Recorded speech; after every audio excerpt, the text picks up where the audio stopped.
Mariam Sodandiaï, bonjour.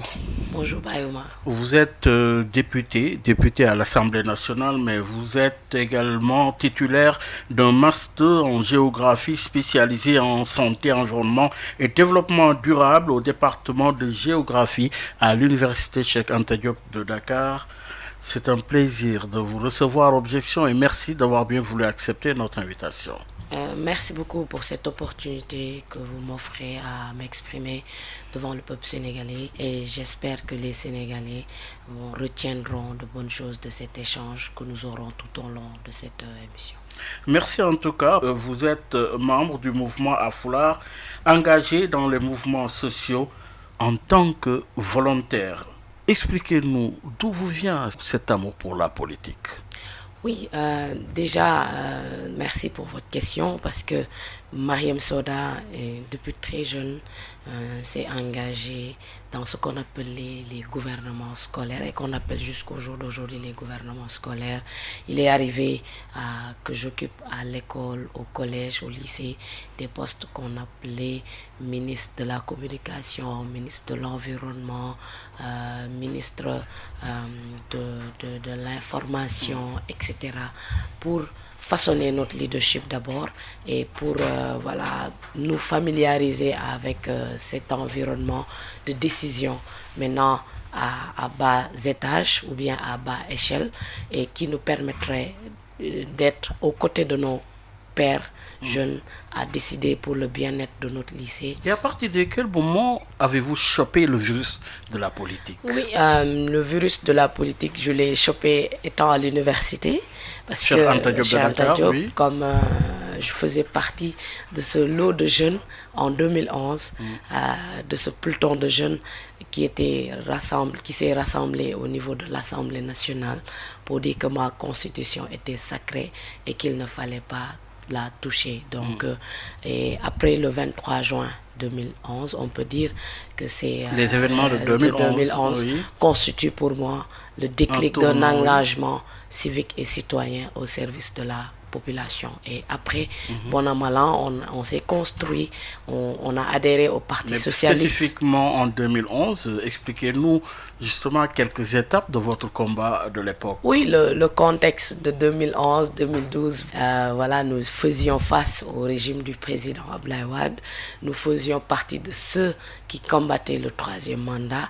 En dehors des appareils politiques. Oui, en dehors des appareils politiques, mais c'est après le 23 juin qu'on s'est dit qu'il est bien d'être dans la rue publique, mais les choses sérieuses se décident dans la République. Et c'est ce qui nous a motivés à aller au Parti socialiste, à militer au mouvement des élèves étudiants socialistes et à nous faire et à nous parfaire avec le mouvement des jeunesses socialistes. Et après cela, il y a eu les primaires de socialistes. Oui. Avec alors comment Feu les Ousmane. avez-vous vécu à l'époque? Oui, nous faisions partie de ce groupe de jeunes qui avait soutenu Maître Aïssata Tall Sall parce que pour nous, il était important de promouvoir le leadership féminin dans les partis politiques, mais aussi si les femmes aujourd'hui avaient cette carrure, avaient cette posture de pouvoir diriger, il était important de leur faire confiance. Et nous faisions partie de ces jeunes-là qui avaient soutenu la candidature de Maître Aïssata Tall Sall, même si elle n'a pas abouti, même si en un moment donné... Un regret pour vous? Oui, c'était un regret parce que nous pensions que le processus pouvait aller jusqu'au bout, mais en ce temps, le secrétaire à la vie politique avait dit pour des raisons de consensus pour l'unité du Parti socialiste, il mettait un terme C'était à Khalifa Sall à l'époque. C'était M. Khalifa Sall.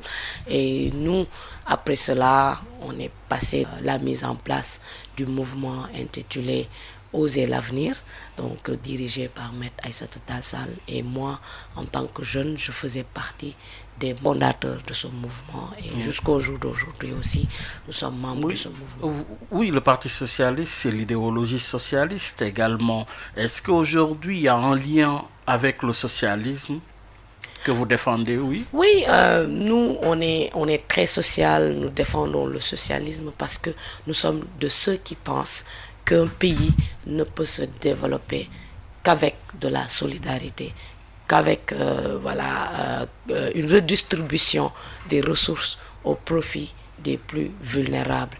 Et c'est comme ça que nous pensons que le socialisme doit aujourd'hui, peut-être on est vers la socio-démocratie, parce que pour les questions, on ne peut pas miser dans le capital humain, on ne peut pas vouloir avoir un peuple en bonne santé si nous n'investissons pas aussi bien dans l'éducation des populations, dans la santé, dans l'économie sociale solidaire, parce que pour nous, il est important de développer la solidarité.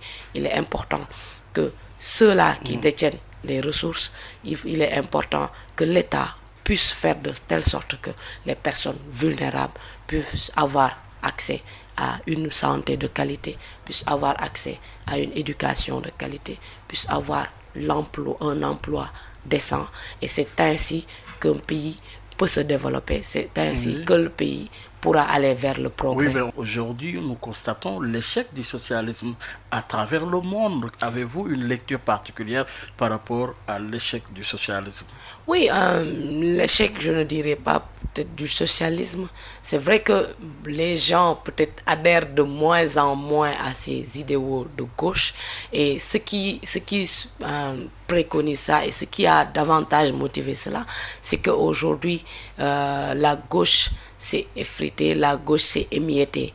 On voit des sociodémocrates, on voit d'autres courants qui font qu'aujourd'hui la gauche, beaucoup de gens ne se revendiquent plus de la gauche, et la mondialisation aussi, il y a un effet qui fait que voilà, les gens courent vers la course effrénée des ressources, vers le capitalisme, et nous pensons dans nos pays le capitalisme est un gros goulot d'étranglement qui ne permet pas aux populations dites démunies de pouvoir jouir ou bien de pouvoir s'épanouir ou bien de pouvoir avoir. Donc compte tenu de tout ça et aussi de l'avancée du populisme qui fait que souvent les gens ne croient plus à ces valeurs de socialisme. Et mon leader, je me rappelle, disait que tous les partis sont partis. Maître Aïssata Tall Sall disait que tous les partis sont partis. Mais je pense qu'aujourd'hui, il y a lieu d'inculquer à la jeune génération les valeurs du socialisme, les valeurs de solidarité, les valeurs d'entraide, les valeurs d'empathie. Comment avez-vous compris aujourd'hui l'affaiblissement ou même la crise constatée au sein du Parti socialiste sénégalais? Oui, c'est regrettable parce que ce n'est pas le parti pour lequel nous avions milité, parce que je me rappelle en 2007, ce parti était, bien qu'on était très jeune, ce parti était attractif, avec le nouvel élan. Et reposé sur les jeunes. Sur des jeunes charismatiques, sur des femmes, sur des adultes très sages, sur des femmes très conquérantes. Et aujourd'hui, après le primaire de 2013, voilà, le Parti socialiste n'est plus attractif. Les gens ne s'identifient plus et les résultats des élections de 2011 à nos jours montrent efficacement que le fait que les leaders, chacun ait pris son chemin à part, que chacun fasse cavalier seul, a été aujourd'hui une sensation, un sentiment triste que nous militants, à qui le parti, à un moment donné, était attractif et qui nous a poussé, de par les idées, de par les personnalités que regorgeait ce parti. Bon, on est frustré de voir le triste sort du Parti socialiste. À ce parti qui est le Parti socialiste, mais aujourd'hui, à qui imputerez-vous cette responsabilité? Une absence de leadership, surtout suite à la disparition de feu Ousmane Tanor Dieng. Au-delà même de... Un rassembleur, quelqu'un capable de rassembler, Au-delà même au-delà même des aspects de leadership, je pense que ce qui a le plus plombé ce parti, ce sont les questions d'ego. Et aujourd'hui, nous ne sommes plus... Personne n'a eu la capacité et l'élévation nécessaire de se dépasser, de se surpasser, rassembler les uns et les autres. De s'oublier au détriment ou bien au grand bonheur de ce parti. Et aujourd'hui, à voir les résultats, moi personnellement, j'en sors frustré parce que voilà, les fragmentations, la crise est tellement profonde qu'il serait aujourd'hui très difficile de pouvoir reconstituer les morceaux. Maintenant, impossible n'est pas sénégalais, impossible n'est pas socialiste. Peut-être arrivera un jour où les leaders... Vous gardez de l'espoir? Oui, on garde de l'espoir parce que, voilà, nous, jeunes, nous ne connaissons que ce parti. Et voilà, je pense qu'à un moment donné, les leaders vont s'oublier et vont peut-être recoller les morceaux au grand bonheur des militants socialistes. L'idée vous a traversé d'entreprendre cette initiative un jour? Personnellement, non. Parce que, voilà, c'est vrai qu'on garde de bonnes relations avec nos camarades socialistes qui sont à l'Assemblée nationale, qui militent au Parti socialiste, qui sont dans d'autres mouvements.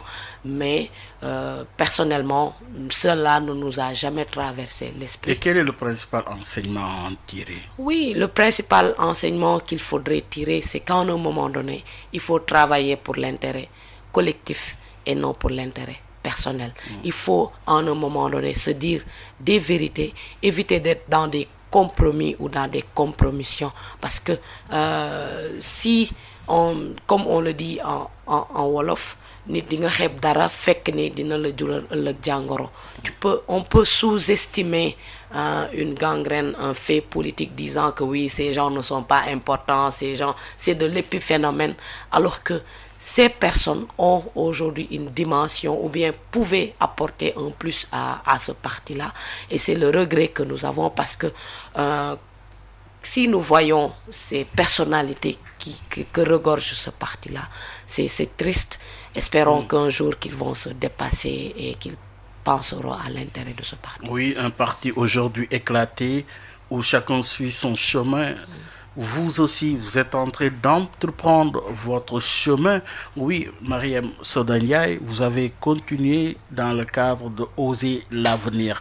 Vous êtes arrivé à l'Assemblée nationale, oui, étant plus jeune député de cette présente législature. Qu'est-ce que cela vous fait en tant que symbole? Oui, l'image que nous avons en tant que Benjamin de l'Assemblée nationale, c'est, comme on le dit, à cœur vaillant, rien d'impossible.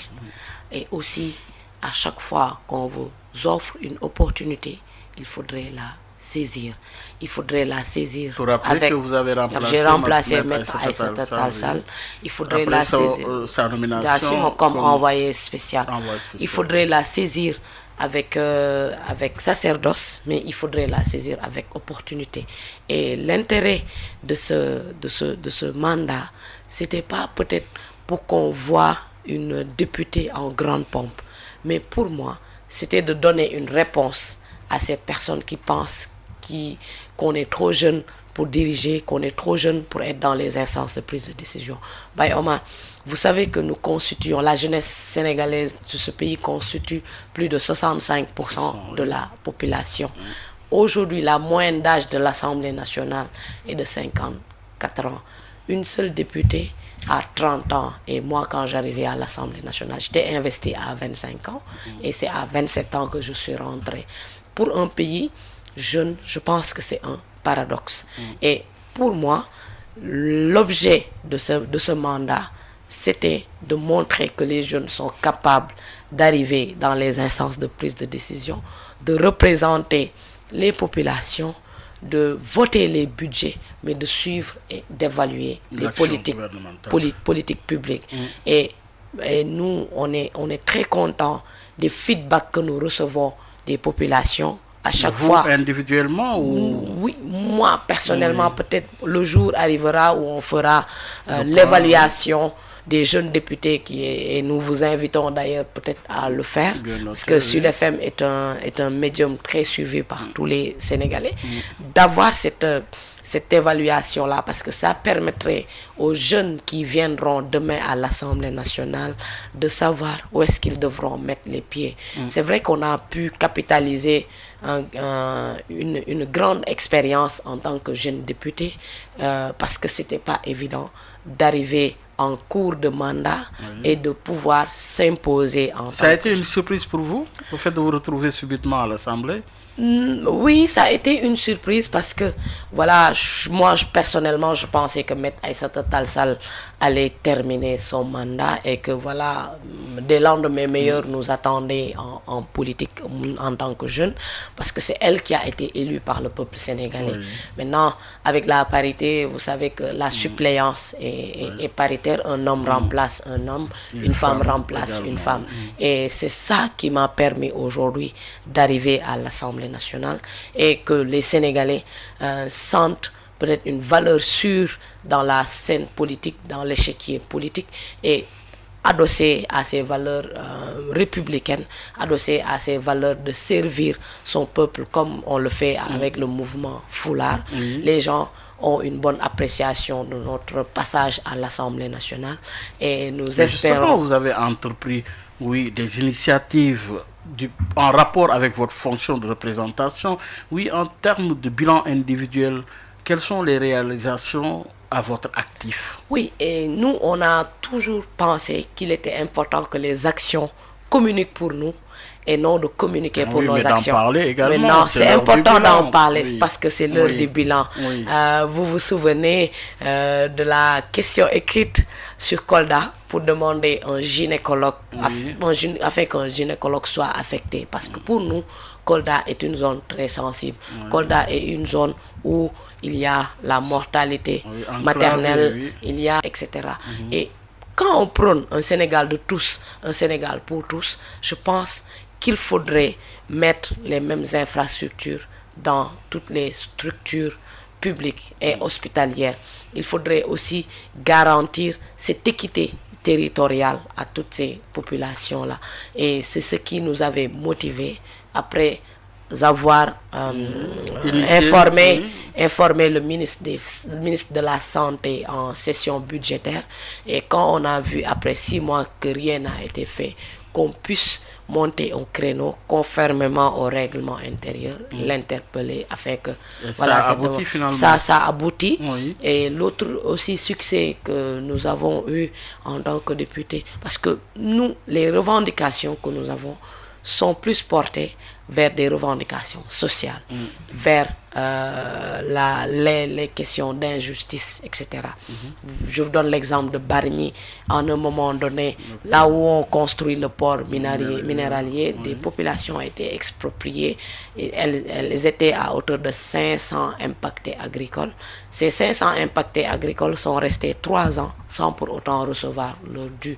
Quand on a été informé de cela, et après recoupement auprès des autorités publiques, nous avons aussi, conformément au règlement intérieur du Sénégal, de l'Assemblée nationale, interpellé le ministère des Finances et du Budget. Parce que nous pensons aujourd'hui qu'il est important de garantir cet aspect de lutte contre la pauvreté. Et la meilleure manière de le faire, c'est qu'aujourd'hui le port minéralier avance et sera livré très bientôt. Il était tout à fait normal de monter au créneau pour demander à ce que les populations soient indemnisées. Et ceci a été fait oui. Et nous remercions les pouvoirs publics parce que pour nous, il n'est pas, moi personnellement, nous ne sommes pas dans une logique de confrontation, mais nous sommes dans une logique de co-construction de ce pays-là parce que le Sénégal nous appartient.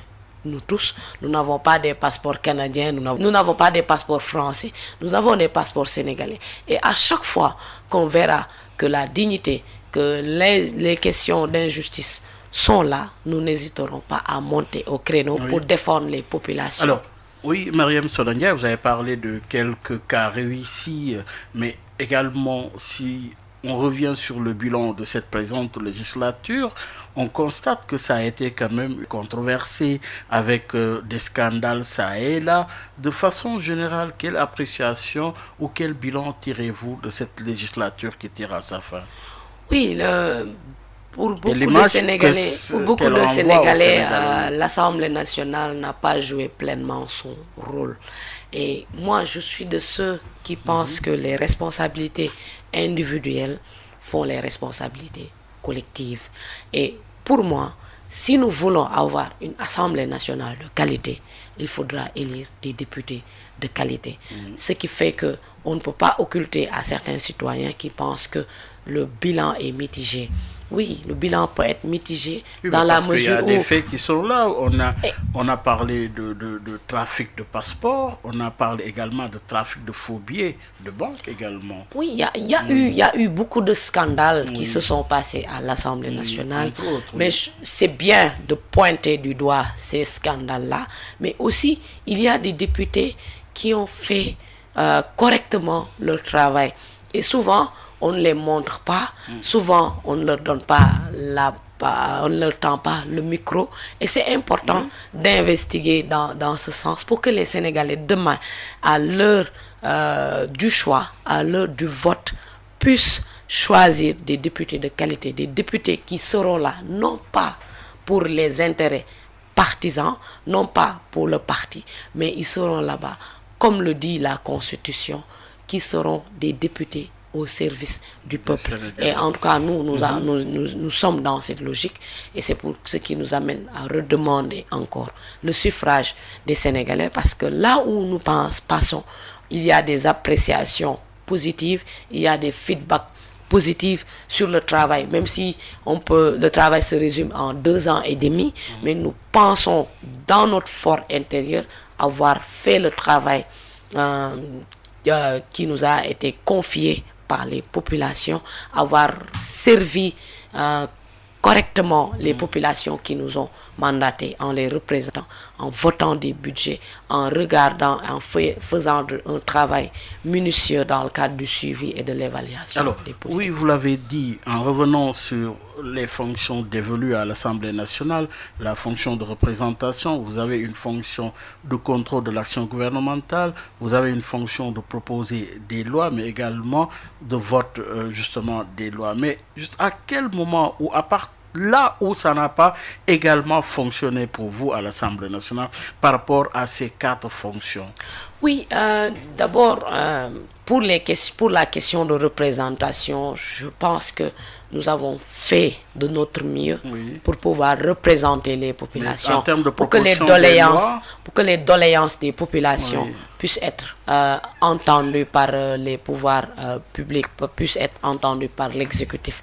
Maintenant, en termes de proposition de loi, oui, l'Assemblée est une chambre très politique. Et souvent, vous pouvez avoir de belles idées, vous pouvez avoir de belles initiatives. Si vous n'êtes pas dans une logique de majorité, si vous n'avez pas le nombre requis, vous ne pouvez pas prétendre changer les choses. C'est vrai que le député est celui qu'on demande à se prononcer sur tout, sans qu'il ne soit expert de tout, mais il faut reconnaître que sur l'initiative des lois, c'est très difficile.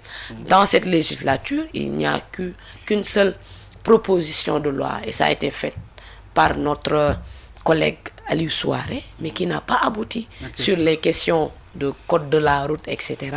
Parce que tellement la logique de majorité prévaut à l'Assemblée et prédomine à l'Assemblée, qui fait que souvent les députés n'ont pas les coups de frange pour porter toutes les initiatives qu'ils ont. Oui, pour porter les préoccupations des Sénégalais, mais également de ce point de vue, oui, les élections législatives. Vous sollicitez encore le suffrage des Sénégalais pour les élections législatives de juillet 2022. Alors, Mariam Soda Ndiaye, vous avez adhéré à Art Sénégal. Oui, pourquoi ce choix? Oui, nous avons choisi cette coalition en toute responsabilité parce que, voilà, nous avons échangé avec beaucoup de coalitions dans ce pays-là et on est à l'heure du choix, on est à l'heure de s'affirmer, d'aller dans une coalition. Et pour nous, il ne s'agit pas de faire de l'opportunisme politique parce que voilà, il y a une coalition qui est en vue, etc. Mais jusqu'ici, vous étiez dans Benno. Non, je n'ai jamais été dans Benno parce que quand j'arrivais à l'Assemblée nationale, je suis membre de Oser l'Avenir. Oui, et Oser l'Avenir est dans Benno. Effectivement, Oser l'Avenir a rejoint Benno, mais quand nous allions à l'Assemblée nationale, et je pense qu'il est important de faire cette précision à l'endroit de vos auditeurs, parce que quand nous allions à l'Assemblée nationale, nous étions partis sous notre propre bannière. Nous étions partis avec la coalition Oser l'avenir. Comme député non inscrit. Comme prétendant au poste de député ou comme candidat à la députation. Et quand nous sommes arrivés au terme du vote, nous avons obtenu un siège par le canal du plus fort reste. Et M. Aïssata Tall Sall est resté député non inscrite jusqu'à ce que moi je la remplace. Et je n'hésite pas à dire, si je l'avais trouvé député de Benno Bokk Yakaar ou député de l'opposition, je n'hésiterais pas à aller dans ce sens. Mais il faut reconnaître, quand je suis arrivé à l'Assemblée nationale, je suis resté 6 mois à m'informer sur quel statut avait notre leader, et il s'est trouvé qu'elle est restée députée non inscrite, ce qui justifie aujourd'hui ma posture qui est d'être député non inscrit et de travailler exclusivement au service de la population. S'il y a des choses qui marchent, je n'hésite pas à saluer les efforts du gouvernement. S'il y a des choses aussi qui ne marchent pas, je n'hésite pas à monter au créneau pour dire au gouvernement, attention, vous êtes dans une pente raide, vous êtes dans une pente anormale et il faudrait revoir cette copie. Et je pense que c'est cette indépendance-là que les députés devraient avoir à se départir de cette toge de députés du parti et d'être des députés exclusivement au service des Sénégalais. Et alors là, vous êtes justement membre et militante de Oser l'avenir et vous avez rejoint Art Sénégal, c'est ça? Oui, nous avons rejoint Art Sénégal parce que nous pensons qu'il faudrait aujourd'hui préserver les valeurs de la République. Nous pensons aujourd'hui qu'il faudrait offrir une troisième voie aux populations dans leur choix. Nous pensons aujourd'hui qu'il faudrait élire des députés de qualité si nous voulons avoir une Assemblée nationale de qualité. Est-ce qu'il n'y a pas paradoxe, tout en restant militante de Oser l'avenir qui est également dans Benno Bokk Yakaar, vous avez rejoint Art Sénégal qui est complètement justement deux intérêts différents. Je pense pas qu'il y ait paradoxe parce que aujourd'hui nous sommes à l'heure du choix et moi la coalition dans laquelle je me sens utile et en adéquation avec les valeurs auxquelles je défends, c'est Art Sénégal, c'est l'alternative pour une assemblée de rupture parce que nous pensons aujourd'hui que les députés disposent de tout pour pouvoir pour pouvoir arriver à des changements, pour avoir des réformes au niveau de l'Assemblée nationale. Vous avez reçu beaucoup de demandes d'adhésion de la part des autres coalitions? Oui, on a discuté avec tout le monde. Finalement, votre choix s'est porté sur Art Sénégal. Notre choix s'est porté sur Art Sénégal. Et nous voulons des députés du peuple et nous voulons avoir cette rupture qui fera que demain, les élus qui seront élus seront redevables aux populations et non aux chefs de parti. Ça, c'est un. Deuxièmement, pour nous, il est important d'arriver à ce réveil citoyen, d'arriver à cet éveil citoyen parce que tout part du peuple et tout revient au peuple. Et comme je le dis, c'est le peuple qui élit ses dirigeants, c'est le peuple qui élit ses décideurs et le peuple ne doit pas être tout simplement dans une logique de dire oui, faisons telle personne, défaisons telle coalition. Le peuple doit faire un choix utile, le peuple doit faire un choix judicieux, le peuple doit élire des députés qui seront là-bas, qui défendront leurs préoccupations, qui seront leurs porte-voix et qui défendront leurs mots MAUX. Oui, mais pourquoi vous n'avez pas quitté Oser l'avenir et rejoindre tout simplement un autre parti, puisque vous savez qu'aujourd'hui en Sénégal, vous portez en contradiction avec Oser l'avenir. Est-ce que vous ne craignez pas une exclusion? Non, parce que ce n'est pas interdit, à mon humble avis, par les textes qui encadrent Oser l'avenir, ce n'est pas interdit parce que au jour d'aujourd'hui, si j'étais dans bon sens aussi. si j'étais dans une mauvaise logique, je pense que les membres du parti ou bien les leaders du parti, avec les responsables, oui, j'ai informé Maître Aïssata Tall Sall en priorité sur le choix. Je n'ai pas reçu sa réponse, mais voilà, j'ai pensé faire ce qui est utile, ce qui est judicieux et ce qui rime avec mes convictions.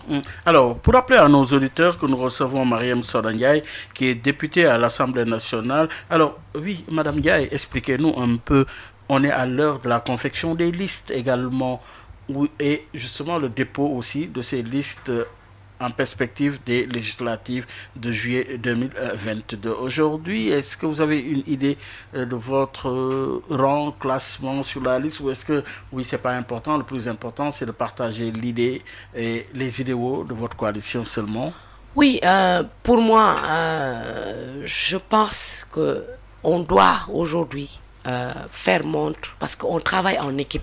Quand vous rejoignez au Sénégal, c'est par rapport à des conditions préétablies ou bien on raisonne en termes. Il y a des conditions ou pas? Pour moi, il n'a jamais été question de conditions. Et c'est des gens qui m'ont accueilli à bras ouverts. C'est des gens c'est des personnalités qui raisonnent en termes d'équipe, qui raisonnent en termes de comment arriver aujourd'hui à avoir des ruptures profondes qui réconcilieraient le peuple avec son Assemblée nationale.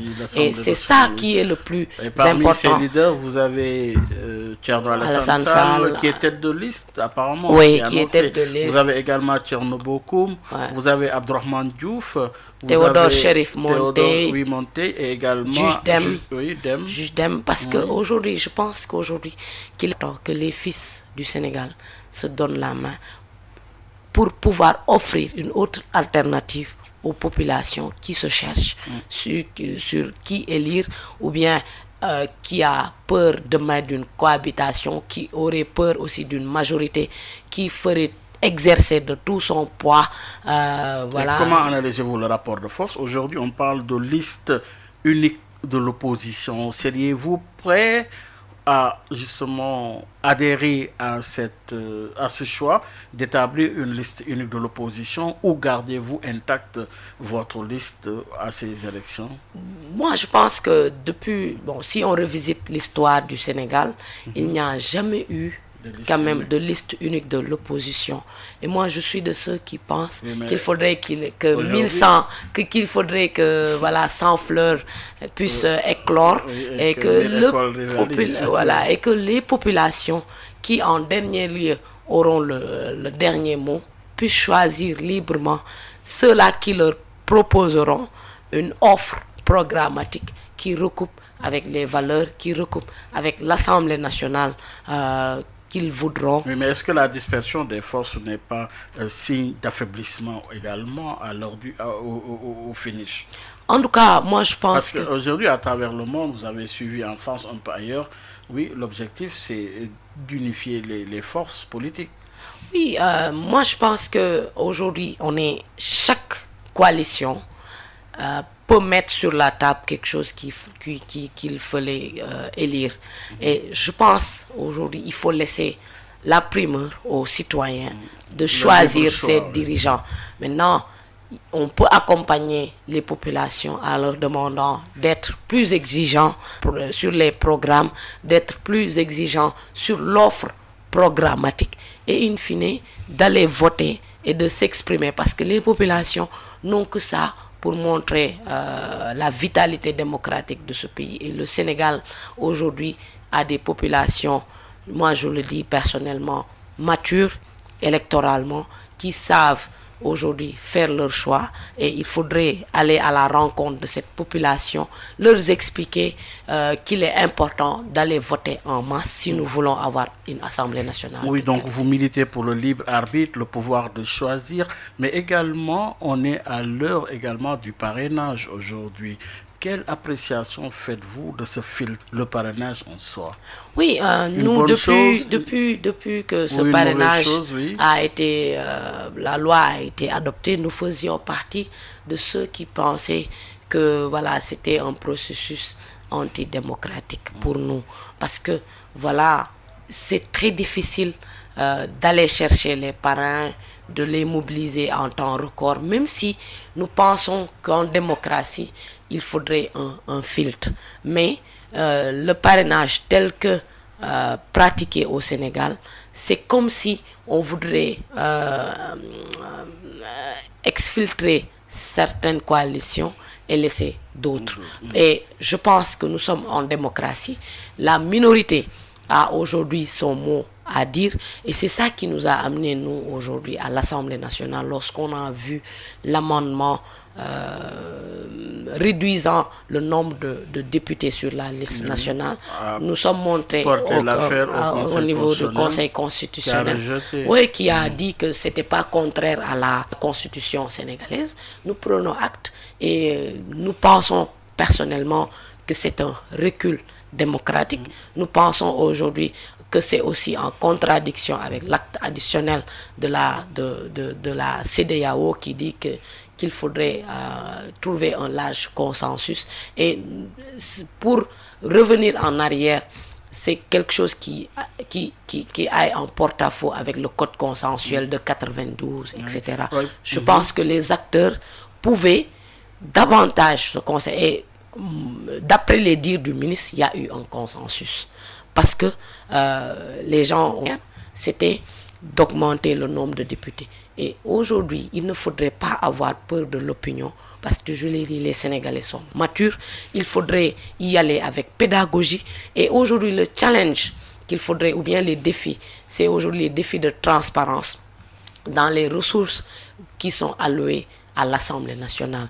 L'Assemblée nationale compte combien d'employés, les fonds ou bien les crédits qui sont alloués à cette institution de la République, où est-ce qu'ils vont, et de pouvoir expliquer aux populations le travail que les députés font. Et je pense aujourd'hui qu'il serait nécessaire d'avoir une chaîne parlementaire qui montrerait aux populations que les députés ne sont pas là-bas tout simplement pour applaudir, mais les députés sont là-bas et certains vraiment font un travail remarquable. Marième Soda Ndiaye, vous avez parlé du parrainage comme justement un blocage pour la démocratie sénégalaise. Mais aujourd'hui, qu'est-ce qui différencie Art Sénégal des autres coalitions? Qu'est-ce qui fait la différence? C'est que d'abord, en termes de valeur, nous on met en bandoulière la République sénégalaise.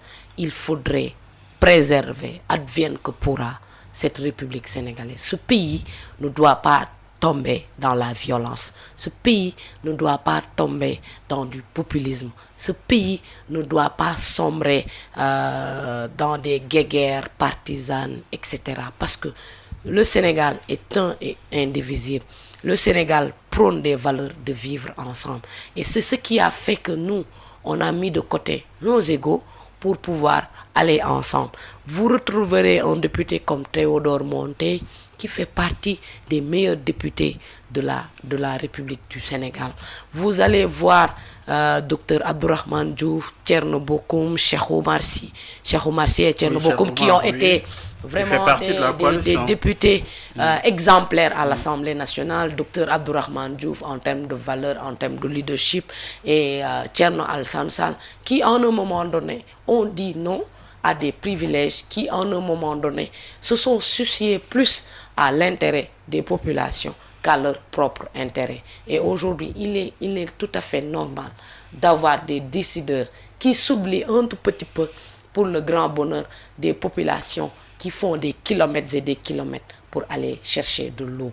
D'avoir des décideurs, des hommes et des femmes qui sont conscients des difficultés qu'a la santé, parce que pour nous c'est la santé qui est en danger et qu'il faudrait apporter des réformes dans la gouvernance, dans le financement, dans la formation.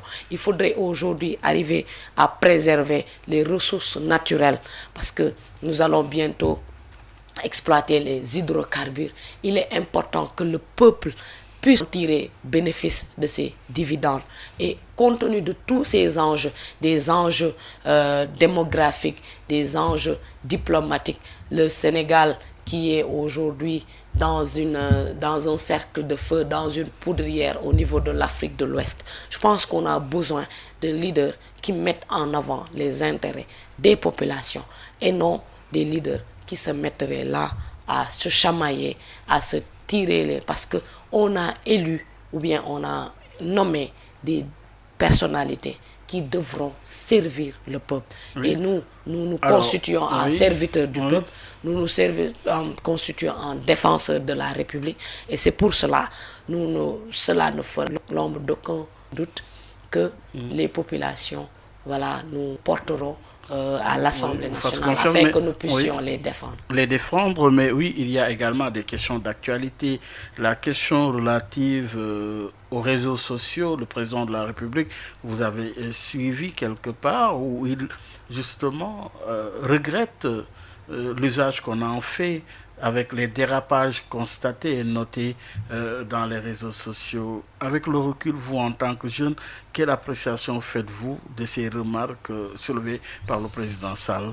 Oui, nous tous, on vit ça tous les jours. Certains pensent être agressés dans les réseaux sociaux, d'autres pensent être incompris.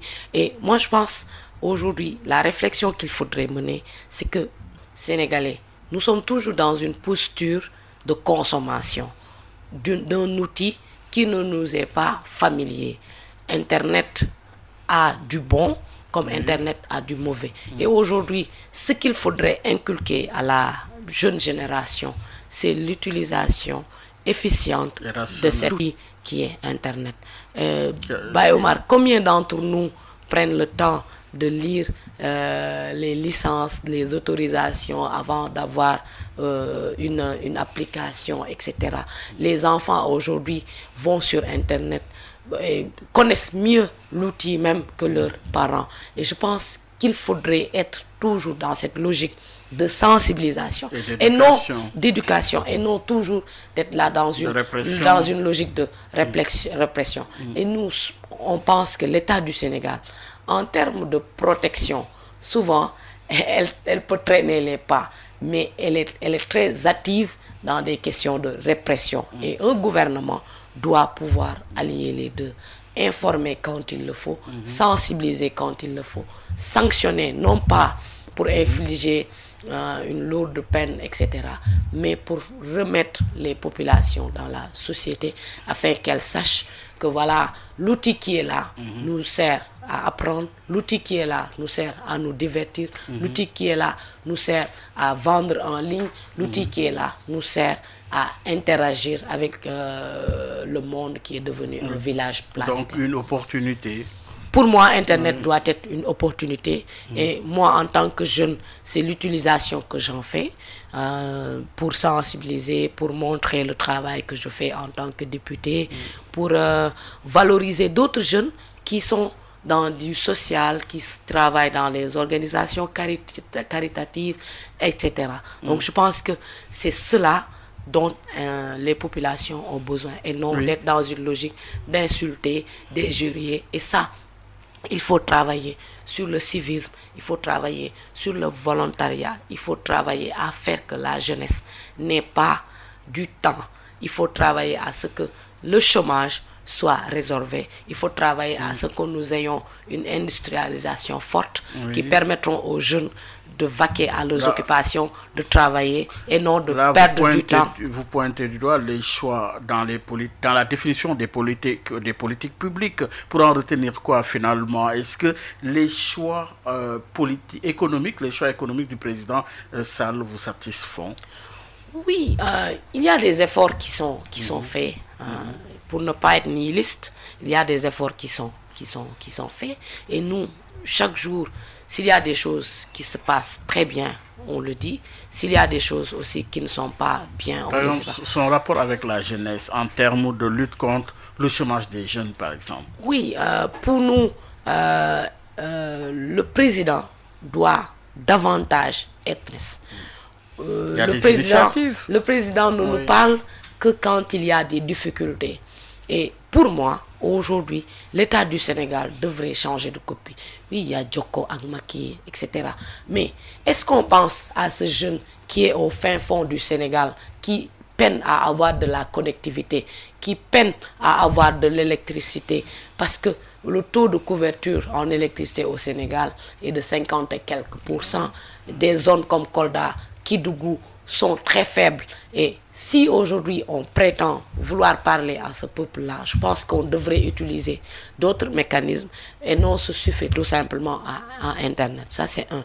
Deuxièmement, je pense aujourd'hui il faudrait très rapidement arriver à avoir une politique de jeunesse. Parce que, voilà, il y a beaucoup d'initiatives.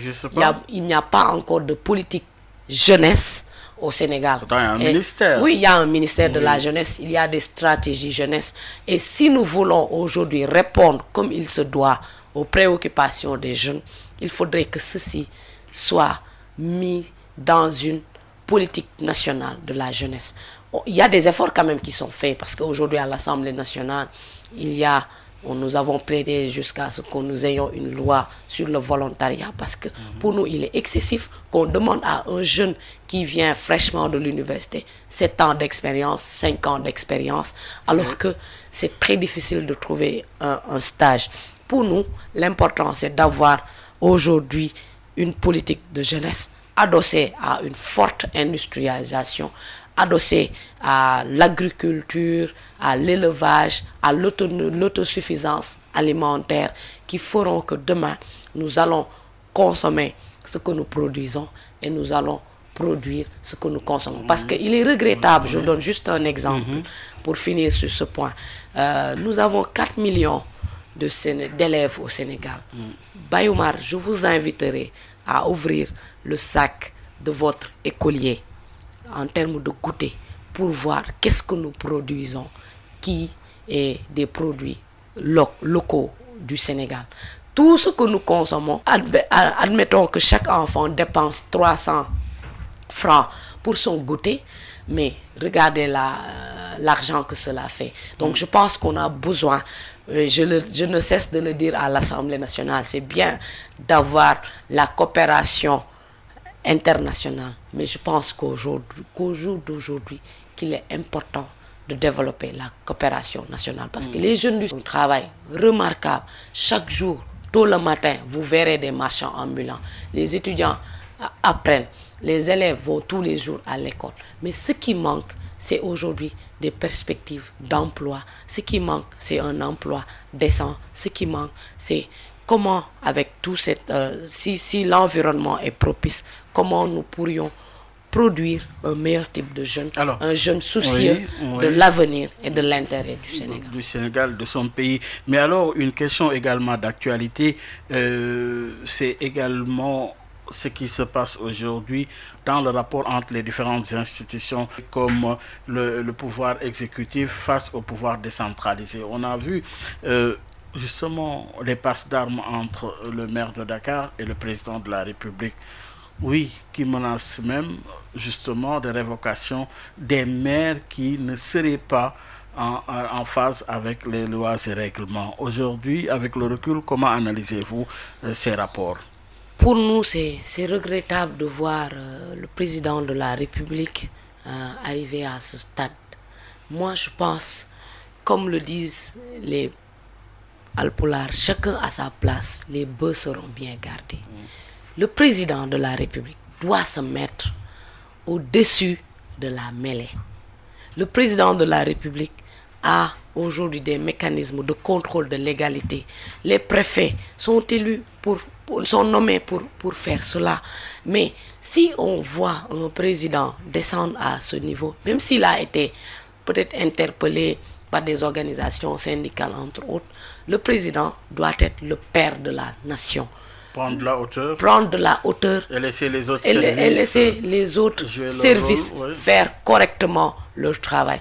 Si ces services constatent qu'il y a défaillance dans la loi, nous pensons que l'administration du Sénégal est assez qualifiée pour remettre remettre à l'ordre ceux-là qui ne seraient pas en phase avec la loi. Mais le président de la République ne doit pas être toujours dans une logique de menace, dans une logique d'hausser le ton.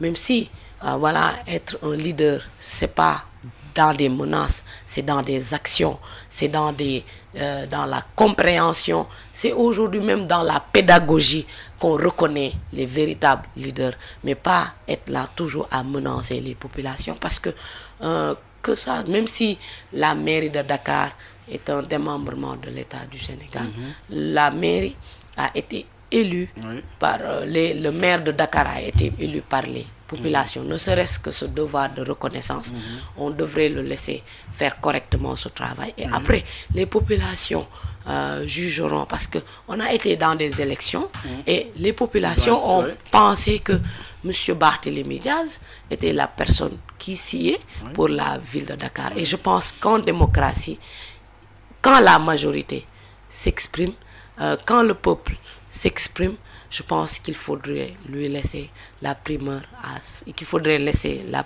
ceux-là qui sont élus faire le travail. Et c'est ça qui fera de nous demain de véritables leaders. C'est le jeu démocratique en termes de séparation des pouvoirs. C'est important. C'est important d'arriver à cela. Et il faudrait avoir des leaders qui ont de la générosité, des hommes politiques généreux qui pourront... Et la transhumance en politique, madame, cela vous inspire quoi?